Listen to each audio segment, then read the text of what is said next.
Paano ba sagutan ng ganitong question sa exam? First step, i-analyze muna ang instruction. Ang instruction dito ay 다음 글을 읽고 무엇에 대한 그런지 고르십시오. Kung mapapansin nyo, ang word na 고르십시오, palagi yan sa mga instruction. Kasi ang ibig sabihin yan ay to choose. Kapag nakita mo ang word na 무엇에 대한 sa isang instruction, ang ibig sabihin niya ay tungkol saan. So, dun pa lang magkaka-idea ka na kung anong ibig sabihin ng instruction. Piliin kung tungkol saan ang paragraph na ito. The next step, tignan yung paragraph. Tignan kung ilang sentence ang meron sa paragraph. Sa paragraph na ito, meron tayong dalawang sentence. Ang first sentence ay 감기에 걸려서 몸이 안 좋았습니다. Ang second sentence naman ay 약을 먹고 쉬어야 할 것 같아서 반장님께 말씀드리고 집에 일찍 왔습니다. Third step, i-analyze yung last phrase ng bawat sentence. Ang last phrase ng bawat sentence ay ito, 몸이 안 좋았습니다. Sa second sentence, ang last phrase ay itong 방장님께 말씀드리고 집에 일찍 왔습니다. Para may analyze mo ito, dapat sapat ang vocabularies mo, mostly sa mga action words and conjugation ng mga verbs. I-analyze natin yung last phrase ng unang sentence. 몸이 안 좋았습니다. 몸이 is body or katawan.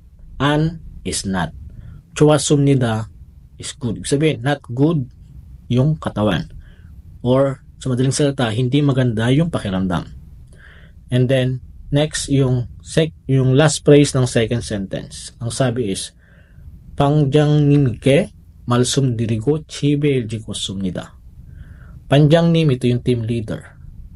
말씀드리고, mal sa word na mal, that is, pagsabi. 집, bahay. 일찍, early. 왔습니다 is dumating. Sa madaling salita, nagsabi daw siya sa kanyang team leader na uuwi siya ng maaga sa kanyang bahay. Doon pa lang, alam mo na kaagad kung tungkol saan itong paragraph na ito.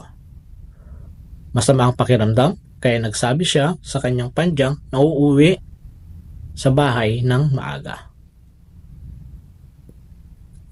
Hindi mo na kailangang i-analyze bawat word by word dyan para malaman mo kung tungkol saan itong paragraph na ito.